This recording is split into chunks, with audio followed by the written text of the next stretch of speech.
નમસ્કાર વિદ્યાર્થી મિત્રો, આ લેક્ચરમાં આપણે ગતિકીય ઈએમએફમાં લાગતું બળ અને એના વડે થતા કાર્ય તથા એકમ સમયમાં ઉત્પન્ન થતી ઉર્જા અંગે ચર્ચા કરીશું.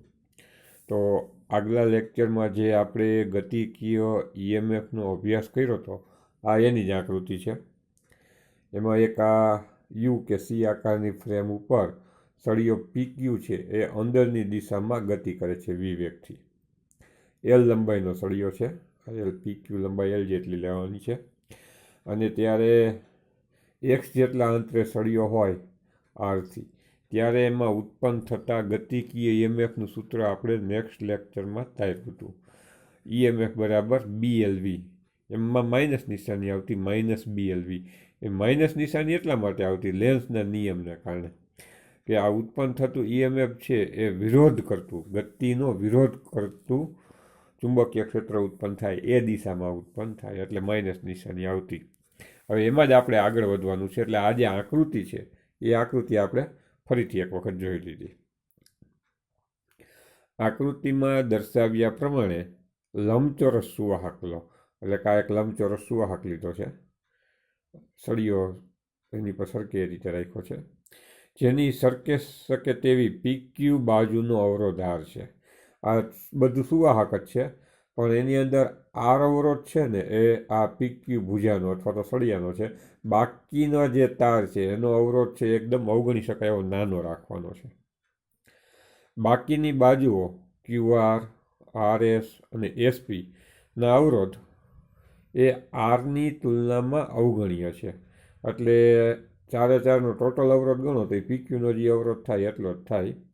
તેથી લૂપનો કુલ અવરોધ છે ને એ R જેટલો થશે, આ PQ સળિયાનો જે અવરોધ છે એટલો. હવે આ સળિયામાંથી વહેતો પ્રવાહ જાણવો હોય તો EMF ભાંગ્યા એનો અવરોધ કરો એટલે પ્રવાહ મળી જાય, ઓહમનો નિયમ. જો આ બંધ ગાળામાં વહેતો વિદ્યુત પ્રવાહ I હોય તો ઓહમના નિયમ અનુસાર I બરાબર EMF/R. જે EMF એટલે અહીં જે EMF ઉત્પન્ન થાય છે એ ગતિને કારણે ઉત્પન્ન થાય છે, ગતિકીય EMF, કારણ કે એમાં બેટરી તો જોડેલી નથી. તો એ ગતિકીય EMF BLV છે એ આપણે ધ્યાનમાં લેવાનું. એટલે EMF આવશે BLV. નિશાની ધ્યાનમાં નથી લીધી, પણ વિરુદ્ધ દિશામાં પ્રવાહ ઉત્પન્ન થાય, માઇનસ આવે એટલે. એટલે અહીંયા વિદ્યુત પ્રવાહ છે I બરાબર BLV/R જેટલો. અવરોધ છે ને સ્મોલ r વડે દર્શાવ્યો છે, એટલે આરની જગ્યાએ સ્મોલ r લીધો છે. આ વિદ્યુત પ્રવાહનું સમીકરણ મળ્યું, એને આપણે સમીકરણ નંબર 1 કહી. હવે ચુંબકીય ક્ષેત્રને કારણે વિદ્યુત પ્રવાહ ધારિત સળિયા ઉપર લાગતું બળ, જેને આપણે લેન્સ બળ કહીએ છીએ. આપણે જાણીએ છીએ કે અહીંયા સળિયાને ગતિ કરાવવું હોય તો એ ગતિની વિરુદ્ધ દિશામાં એની ઉપર લેન્સ બળ લાગે. લેન્સ બળ શું કામ લાગે છે?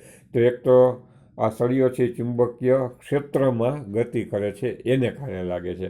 અને એને કારણે જે બળ લાગે એનું સૂત્ર તમારે યાદ રાખવું પડે. એ સૂત્ર છે F બરાબર I/L×B. બળ સદિશ રાશિ છે, એટલા માટે આ સૂત્રનું સદિશ સ્વરૂપ છે I/L×B.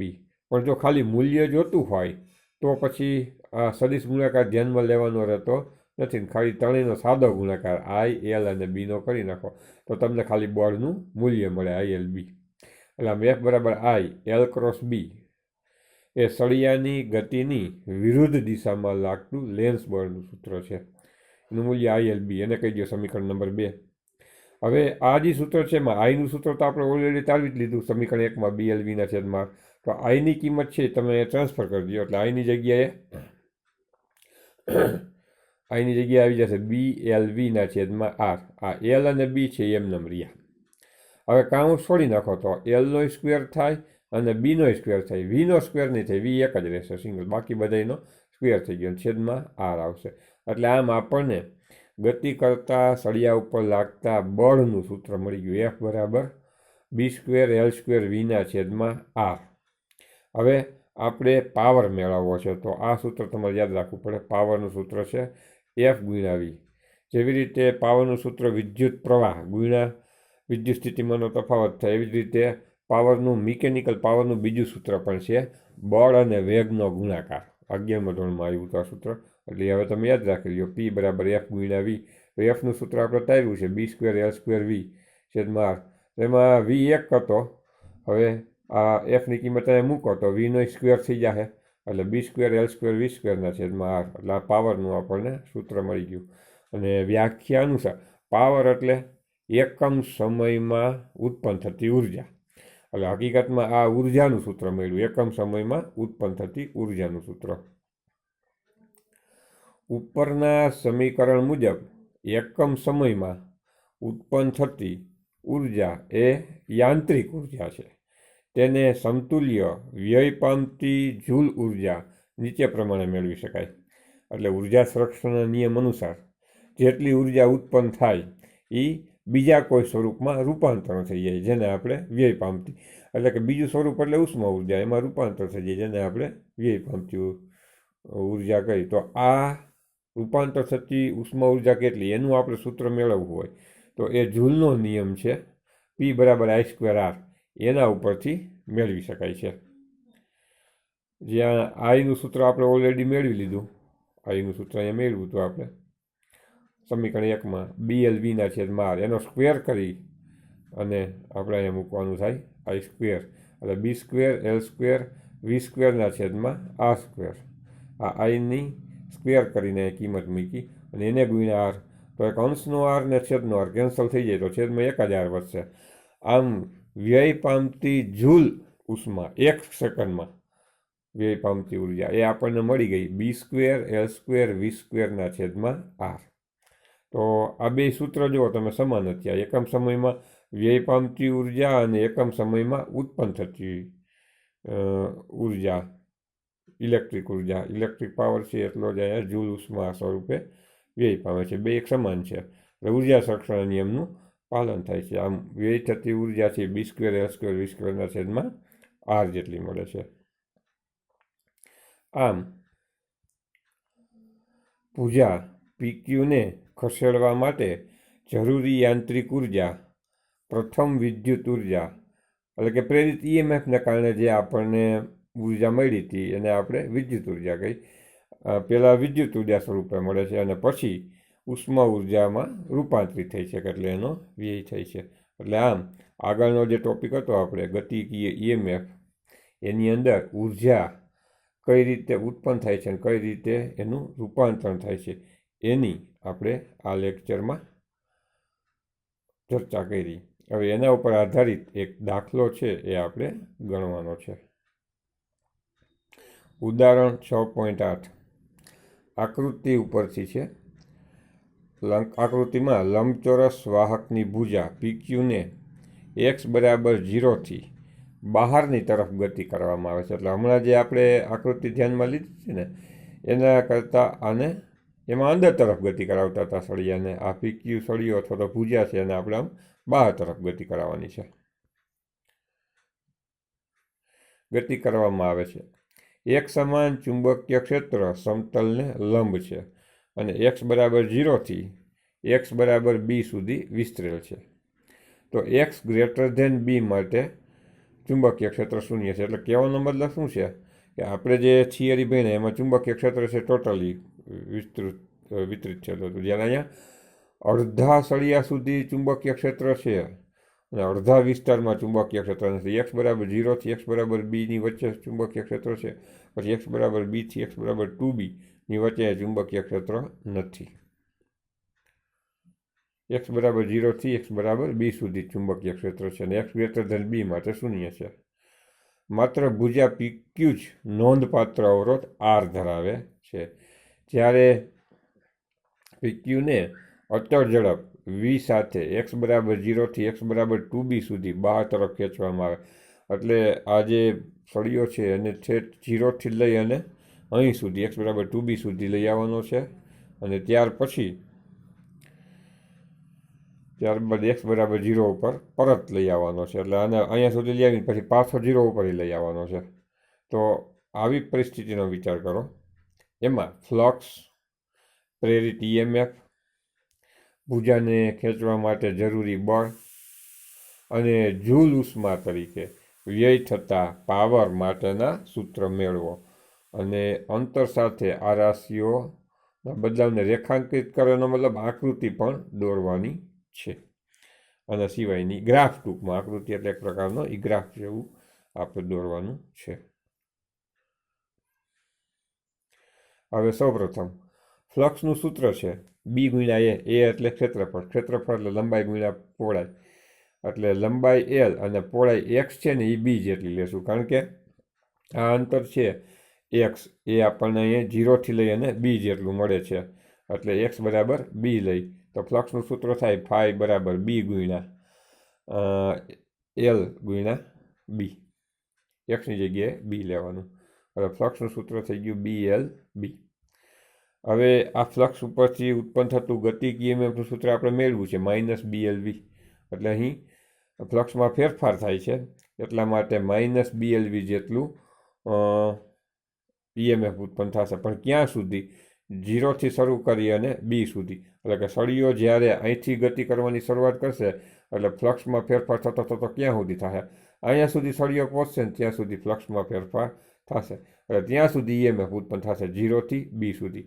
પછી બી પછી કાંઈ ચુંબકીય ક્ષેત્ર છે નહીં, એટલે ફ્લક્સમાં વધારો થવાનો નથી, એટલે ત્યાંથી ફ્લક્સ અચળ થઈ ગયું, એટલે એક્સ બરાબર બીથી લઈને એક્સ બરાબર 2બીની વચ્ચે કોઈ પણ પ્રકારનું ઈએમએફ ઉત્પન્ન થશે નહીં, એટલે 0 જ રહેશે. એટલે આમ માઇનસ બીએલવી જેટલું ઈએમએફ છે એ 0થી બીની વચ્ચે ઉત્પન્ન થાય છે, પણ બીથી લઈને 2બી સુધી પણ ઈએમએફ ઉત્પન્ન થતું નથી, એટલે 0 રહે છે. હવે ભુજા પીક્યુને સતત ગતિમાં રાખવા માટે જરૂરી બળ, એટલે પહેલાં વહેલા 0થી બી સુધી પછી બીથી 2બી સુધી, તો કે બળનું સૂત્ર છે એફ બરાબર આઈ એલ બી. આ થિયરીમાં આપણે જોયું, જ્યાં આઈ બરાબર બી એલ વીના છેદમાં આર આપણે જાણીએ છીએ, અહીંયા આપણે મૂકી દઈએ આઈની જગ્યાએ, તો આપણે ખબર છે એલ ને બીનો સ્ક્વેર થશે ને વી એમ નંબર રહી જશે, એટલે કે એફ બરાબર બી સ્ક્વેર એલ સ્ક્વેર વીના છેદમાં આર. આ બળ છે એ પણ ક્યાં સુધી લાગશે? કે જ્યાં સુધી વિદ્યુત પ્રવાહ છે, જ્યાં સુધી ઈએમએફ છે ત્યાં સુધી, એટલે કે 0થી બી સુધી. પછી બીથી 2બીની વચ્ચે કોઈ પણ પ્રકારનું બળ પણ લાગશે નહીં, 0 રહેશે.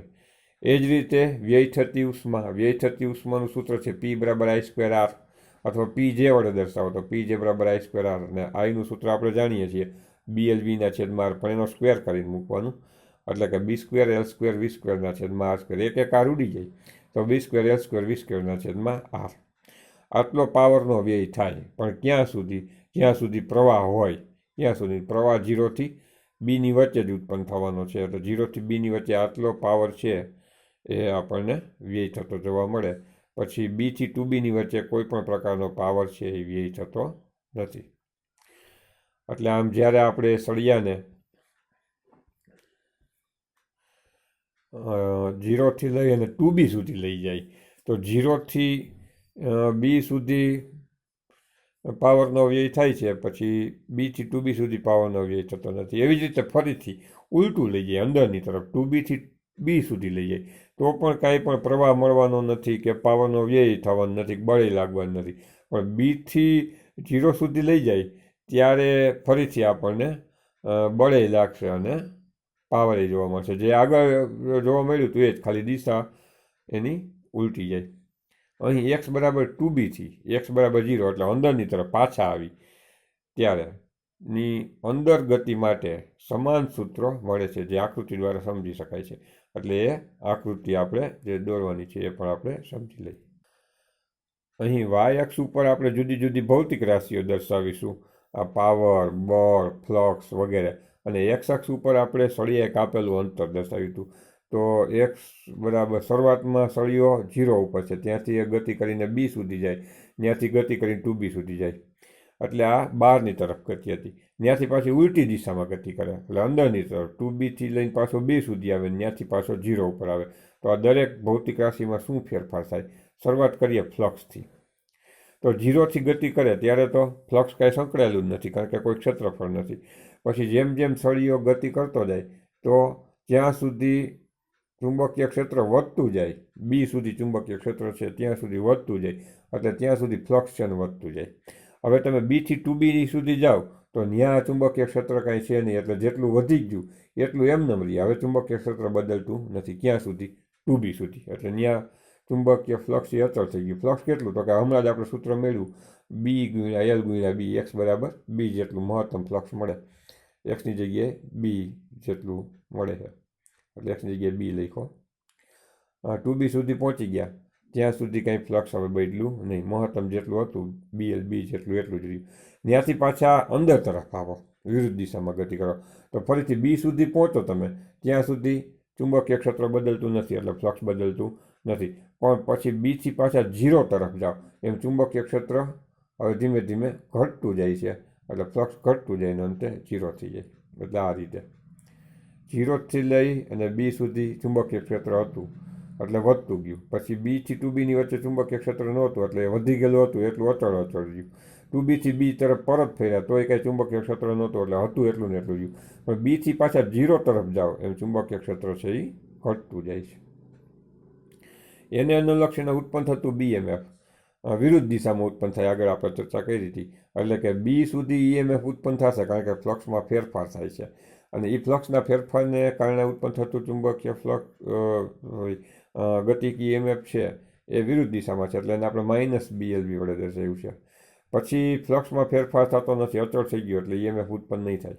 વળી પાછો જ્યારે અંદરની તરફ આવો વિરુદ્ધ દિશામાં ત્યારે પાછો EMF ઉત્પન્ન થશે BLV જેટલું, પણ એ વિરુદ્ધ દિશાનું હશે, એટલે અહીંયા માઇનસ વડે દર્શાવ્યું હતું, તો અહીં આપણે એને પ્લસ વડે દર્શાવ્યું છે. મહત્તમ BLV જેટલું EMF ઉત્પન્ન થાય. એને અનુલક્ષીને લાગતું બળનું સૂત્ર હમણાં આપણે મેળવ્યું હતું, B² L² V/R. તો કે અહીંયા પ્રવાહ માઇનસ દિશામાં છે, એને કારણે ઉત્પન્ન થતું EMF માઇનસ દિશામાં છે, અને એને કારણે લાગતું બળ છે એને પણ આપણે માઇનસ વડે દર્શાવ્યું છે, B² L² V/R. 0થી B સુધી. પછી બીથી 2b સુધી જાય આપણે ત્યાં સુધી બળ લાગતું નથી. 2bથી B સુધી આવી ત્યારે બળ લાગતું નથી, પણ પાછા બીથી 0ની વચ્ચે વિરુદ્ધ દિશામાં બળ લાગે છે. અને એ જ રીતે પાવર 0થી Bની વચ્ચે પાવર ઉત્પન્ન થાય છે, અને બીથી 0ની વચ્ચે પાવર ઉત્પન્ન થાય છે, પણ બીથી લઈને 2b અને 2bથી લઈને B સુધી પાવર વચ્ચે જોવા મળતો નથી. તમને એમ પ્રશ્ન થાય કે બળ છે અને EMF છે એ પહેલાંની ગતિમાં અને બીજાની ગતિમાં વિરુદ્ધ દિશામાં ઉત્પન્ન થતા હતા, તો પાવરની અંદર તો બે કેમ એક જ બતાવ્યા છે? તો એનું કારણ એ છે કે પાવર અદિશ રાશિ છે, બળ અને EMF સદિશ રાશિ છે, એટલે એમાં દિશા ધ્યાનમાં લેવાની હોય. પાવર કોઈ દી માઇનસ હોઈ શકે નહીં કારણ કે અદિશ રાશિ છે, એટલે એને આપણે અક્ષની ઉપર દર્શાવ્યો છે. તો અહીં આપણે અટકશું.